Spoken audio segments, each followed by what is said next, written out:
दोस्तों आज हम एक्सप्लेन करने जा रहे हैं 2016 में आई एक ड्रामा रोमांस मूवी को जिसका नाम है द लेट ब्रूमर। चलिए वीडियो शुरू करते हैं। मूवी की शुरुआत में हम पीटर नाम के एक लड़की को देखते हैं जिसकी उम्र 27 साल है। पीटर एक सेक्स थेरेपिस्ट है और ये उन लोगों का इलाज करता है जिन्हें लव लपाटा करने की चुल मची होती है। पीटर आज एक बहुत ही हॉट लड़की की थेरेपी शुरू करने वाला था, लेकिन ये लड़की यहाँ खुद को कंट्रोल नहीं कर पाती और ये पीटर को अपनी ओर आकर्षित करने लगती है और ये पीटर से कहती है, क्या तुम मेरे साथ फिजिकल होना चाहोगे? लड़की की बात सुन के पीटर को जरा भी फर्क नहीं पड़ता और ये उसे अपनी एक बुक पढ़ने को देता है जिसमें उसने लिखा था कि कैसे हम अपने अंदर की भावनाओं को बदलकर अपने आप को शांत करके अपनी जिंदगी में आगे बढ़ सकते हैं। पीटर यहाँ पूरी तरह घपाघप के खिलाफ था और ये दावा करता है कि आज तक उसने कभी भी घपाघप नहीं किया, क्योंकि पीटर का मानना था कि घपाघप हम सभी को अपने लाइफ के गोल से अलग कर देता है और घपाघप के बिना भी हम अपनी लाइफ को बड़ी ही अच्छी तरह से जी सकते हैं। पीटर अपने घर पर आता है जहाँ पर इसके दो दोस्त इससे मिलने आते हैं, जिसमें एक का नाम रिच और एक का नाम ल्यूक होता है। पीटर के ये दो दोस्त पीटर की तरह बिल्कुल भी नहीं थे, बल्कि ये घपाघप करने के लिए हमेशा ही तैयार रहते थे। पीटर इनसे कहता है कि वो घर से बाहर जा रहा है क्योंकि इसकी एक फ्रेंड मिसल ने इसे अपने घर पर डिनर के लिए बुलाया है, क्योंकि वो पीटर को कई तरह की डिशेस खिलाने वाली थी। पीटर की बातों से हमें यहाँ पता चलता है कि पीटर मिसल को अंदर ही अंदर लाइक करता है। पीटर मिसल के घर पर आता है। मिसल के घर पे आते ही पीटर चार्ली से मिलता है। चार्ली मिसल का बॉयफ्रेंड है जिसे हमेशा अपने काम की ही फिक्र होती है। पीटर मिसल से मिलता है जिसने कई तरह के डिशेस लोगों के लिए बनाया था। पीटर थोड़े थोड़े सारे खाने को टेस्ट करता है और ये सभी खाने पीटर को काफी अच्छे लगते हैं, जिसकी वजह से पीटर मिसल को एक रेस्टोरेंट ओपन करने के लिए कहता है। मिसल को पीटर का ये आइडिया काफी ज्यादा अच्छा लगता है। पार्टी खत्म होने के बाद पीटर अपने घर पर आता है जहाँ हमें पता चलता है कि पीटर के डैड पीटर के नॉन सेक्सुअल होने की वजह से काफी परेशान है। ये पीटर की मॉम से कहते हैं अगर पीटर मीठा भी होता तो ठीक था, लेकिन वो किस तरह का लड़का है ये मुझे आज तक नहीं पता चला, क्योंकि उसे घपाघप की जरा भी चाह नहीं है। पीटर अपने ऑफिस में आता है जहाँ पीटर की बॉस पीटर को बताती है कि उसने घपाघप के खिलाफ जिस बुक को लिखा था वो बुक काफी ज्यादा फेमस हो रही है, जिसकी वजह से पीटर को एक बड़े ही फेमस शो में इंटरव्यू के लिए बुलाया गया है, जिसकी वजह से उनकी क्लिनिक की डिमांड और भी ज्यादा बढ़ जाएगी। पीटर जब अपने घर पर आता है तब वो चार्ली को मिसल के घर के बाहर देखता है। पीटर को पता चलता है कि चार्ली और मिसल का ब्रेकअप हो चुका है, क्योंकि चार्ली अपने काम में व्यस्त रहता था और वो मिसल को टाइम नहीं दे पाता था। चार्ली के जाने के बाद पीटर मिसल से मिलता है। मिसल काफी सैड होती है और वो पीटर को गले लगाकर रोने लगती है। मिसल पीटर से कहती है अब मैं शेफ बनने के लिए स्ट्रगल करूंगी और तुम मुझे ऐसा करने के लिए हमेशा ही कहते थे। पीटर भी यहाँ इसे कहता है हाँ तुम्हें ये करना चाहिए। पीटर की बात से मिसल काफी खुश होती है और ये पीटर को किस करने लगती है। पीटर घपाघप के खिलाफ था, इसीलिए इतना सब कुछ होने के बाद भी पीटर को कुछ भी फर्क नहीं पड़ता और इसे ये अजीब लगता है, जिसकी वजह से ये मिसल को सॉरी बोलकर यहाँ से निकल जाता है। हमें पता चलता है कि पीटर को कभी कभी सर दर्द भी हुआ करता है। अब ऐसा क्यों होता है ये आपको आगे मूवी में पता चलेगा। अगले सुबह रिच और ल्यूक पीटर के पास आते हैं और ये उसे अपने साथ बास्केटबॉल खेलने के लिए ले जाते हैं। बास्केटबॉल मैच खेलते समय एक प्लेयर पीटर के बॉल पर बॉल मार देता है, जिसकी वजह से पीटर यहाँ पे बेहोश हो जाता है। रिच और ल्यूक जल्दी से पीटर को हॉस्पिटल लेके आते हैं, जहाँ पे पीटर को फिर से सिर दर्द होता है, जिसकी वजह से डॉक्टर पीटर का सिटी स्कैन और MRI करते हैं। डॉक्टर जब यहाँ पीटर के बॉल चेक करते हैं तो उन्हें पता चलता है कि पीटर के पास बॉल नहीं बल्कि दो छोटे छोटे कंचे हैं, यानी कि इसकी गोटी नॉर्मल साइज से काफी छोटे हैं और इसी वजह से पीटर नॉन सेक्सुअल था। अगले सुबह रिपोर्ट आने पर डॉक्टर पीटर को बताते हैं कि तुम्हारे अंदर कई सालों से एक ट्यूमर है जिसने तुम्हारे ग्लैंड को दबा कर रखा है, जिसकी वजह से तुम्हारे टेस्टिकल की ग्रोथ नहीं हुई और वो छोटे ही रह गए और इसी वजह से तुम्हारे शरीर में टेस्टोस्टेरोन हार्मोन्स नहीं बन रहे थे, बल्कि तुम्हारा शरीर प्रोलैक्टिन हार्मोन्स को बना रहा था। इसका मतलब ये था कि पीटर आज 27 साल का होने के बाद भी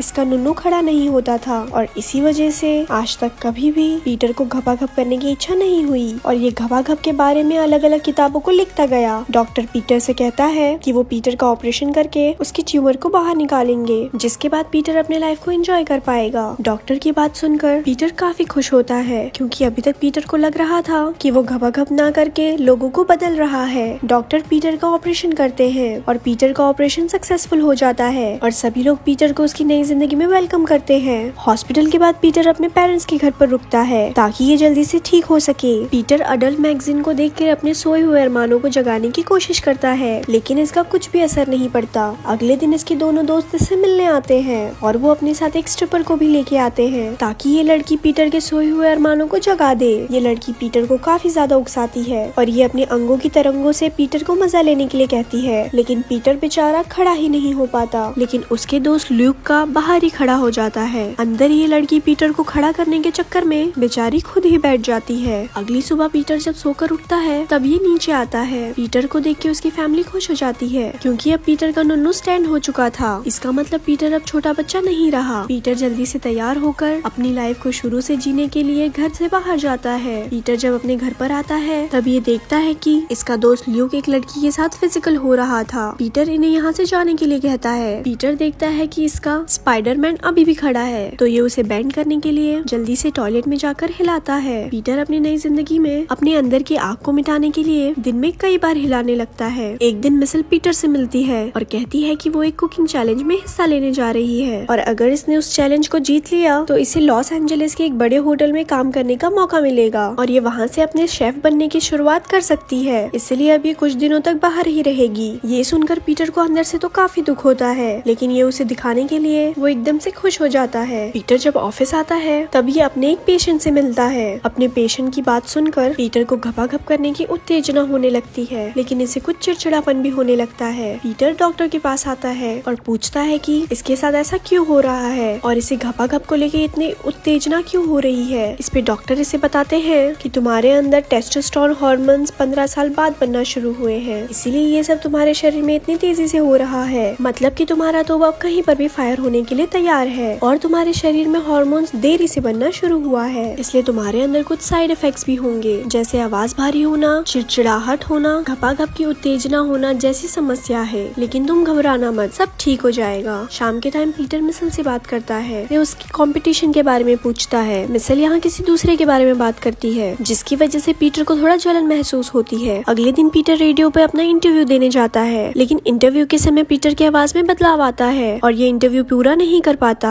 शाम के टाइम पीटर अपने पेरेंट्स के पास आता है और इन्हें अपने प्रॉब्लम्स के बारे में बताता है, जिसपे पीटर के डैड पीटर को प्यूबर्टी के बारे में बताते हैं और कहते हैं इस उम्र में ये सब होना नॉर्मल है। लेकिन पीटर यहाँ अपने पेरेंट्स से झगड़ने लगता है और ये गुस्से में यहाँ से चला जाता है। पीटर को जाने के बाद हम देखते हैं उसके डैड इस झगड़े से बिल्कुल भी सैड नहीं है, बल्कि ये काफी खुश होते हैं और कहते हैं कि हमने इस समय का 15 साल से इंतजार किया है। शाम के टाइम पीटर मिसल से फिर से बात करता है और मिसल दोबारा से किसी और के बारे में बात करती है, जिस पर पीटर गुस्सा हो जाता है और वो मिसल को बातें सुनाकर कॉल कट कर देता है। अगली सुबह पीटर अपने दोस्तों से मिलता है, जहाँ रिच पीटर से बोलता है कि मेरे दोस्त आने वाले 22 तारीख को क्या तुम मेरे बच्चे को मेरे घर पे बेबी सिटिंग कर सकते हो। पीटर कहता है कि तुम कहाँ जा रहे हो। तब रिच उसे बताता है कि 22 तारीख को इसकी एनिवर्सरी है और उस दिन ये और उसकी वाइफ रेस्टोरेंट में डिनर करेंगे। इसके बाद ये एक होटल में जाके अंधाधुंध पसीना निकालेंगे क्योंकि घर में बच्चे रहते हैं, जिसकी वजह से हम घर पर ये नहीं कर पाते हैं। पीटर रिच के बच्चों की बेबी सिटिंग करने के लिए तैयार हो जाता है। जैसे जैसे दिन बीत रहा था पीटर को घपाघप के प्रति काफी अट्रैक्शन होने लगती है। इसी वजह से पीटर का पड़ोसी जोश पीटर को टिंडर के जरिए लड़कियों से मिलने के लिए कहता है, क्योंकि वहाँ पे पीटर कई लड़कियों से मिलके उनके साथ घपाघप कर सकता है। पीटर इसके लिए तैयार हो जाता है। पीटर ये सब इसलिए करता है ताकि मिसल को प्रपोज करने के बाद वो किसी दूसरी लड़की के साथ फिजिकल नहीं होना चाहेगा, इसीलिए प्रपोज से पहले ही बहुत सारी लड़कियों के साथ घपाघप करता है। एक दिन जब पीटर अपने घर पर आता है तब ये चार्ली को मिसल के घर के बाहर देखता है। चार्ली यहाँ मिसल को सॉरी बोलने के लिए आया था। पीटर चार्ली से कहता है कि मिसल घर पर नहीं है, इसलिए तुम परेशान मत हो और ये फूल मेरे पास रख दो। मिसल जब आएगी तो मैं उसे बता दूंगा कि तुमने ये उसे दिया है। चार्ली को पीटर पे यकीन था, इसीलिए चार्ली ये फूल यहाँ पर रख के चला जाता है। इसी रात मिसल अपने कंपटीशन से लौट कर आती है और ये इन फूलों के लिए पीटर को थैंक्स भी बोलती है, लेकिन पीटर मिसल को ये नहीं बताता कि ये फूल चार्ली इसके लिए लेके आया था। यहाँ पीटर मिसल को डिनर के लिए पूछता है, इस पर मिसल मान जाती है। अब इन दोनों का ये पहला डेट था, इसलिए पीटर अच्छे से तैयार होता है। पीटर तैयार हो रहा था कि तभी इसका दोस्त रिच इसे कॉल करता है और वो अपने बच्चों की बेबी सिटिंग करने के लिए उसे बुलाता है, लेकिन पीटर भूल गया था कि आज 22 तारीख है। पीटर इससे कहता है कि सॉरी, आज मैं नहीं आ सकता क्योंकि मैं आज मिसल को डेट पर लेके जा रहा हूँ। इस पर रिच काफी गुस्सा हो जाता है और पीटर एक बच्चे की तरह रिच से झगड़ता है। इसके बाद पीटर मिसल को एक फेमस रेस्टोरेंट में लेके आता है। इस पर मिसल काफी इम्प्रेस होती है क्योंकि इस रेस्टोरेंट में टेबल मिलना काफी मुश्किल होता है। पीटर यहाँ मिसल के सामने एक बिगड़े हुए लड़की की तरह व्यवहार करता है क्योंकि वो मिसल को दिखाना चाह रहा था कि वो पहले का पीटर नहीं है, बल्कि अब ये बदल चुका है। मिसल को पीटर का ये व्यवहार काफी अजीब लगता है।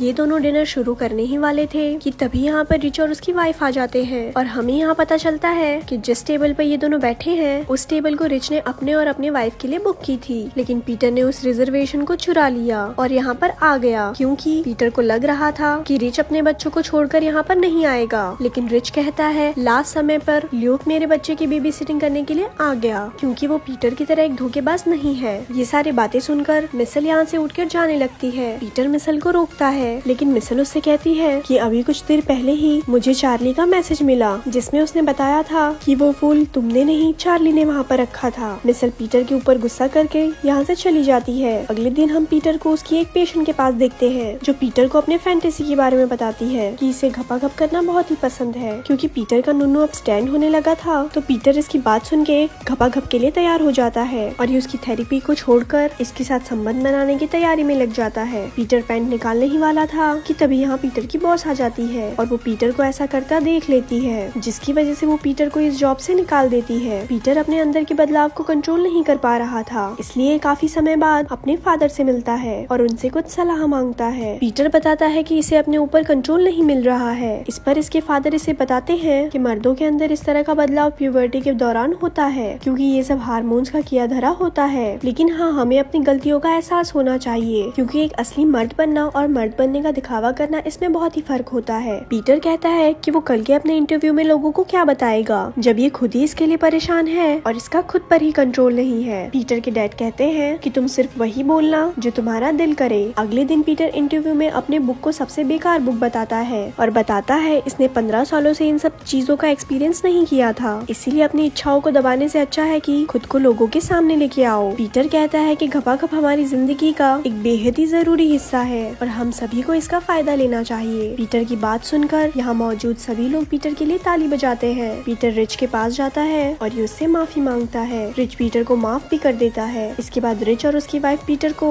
मिसल के पास जाके सारी सच्चाई बताने के लिए कहते हैं और कहते हैं कि वो तुम्हें जरूर पसंद करेगी। इसके बाद पीटर रिच और ल्यूक के साथ मिसल से मिलने के लिए आता है। मिसल यहाँ चार्ली के साथ होती है। पीटर यहाँ सभी के सामने अपने ट्यूमर और लेट प्यूबर्टी की वजह से हुई मिसअंडरस्टैंडिंग के बारे में सब कुछ बता देता है। पीटर की बात सुनकर मिसल को इस पर काफी ज्यादा प्यार आने लगता है और ये पीटर के पास आ जाती है और चार्ली बेचारा यहाँ से चुपचाप चले जाता है। मिसल और पीटर यहाँ पर एक साथ किस भी करते हैं। लास्ट सीन में हम पीटर और मिसल को एक साथ में देखते हैं। मिसल अब प्रेग्नेंट थी। पीटर यहाँ टीनेज बच्चों को पढ़ा रहा था और अब पीटर ने यहाँ प्यूबर्टी के ऊपर एक सेपरेट बुक भी लिखी थी और ये मूवी यहीं पर एंड भी हो जाती है। ऐसे ही और स्टोरी सुनने के लिए हमारे पेज को लाइक करें। धन्यवाद।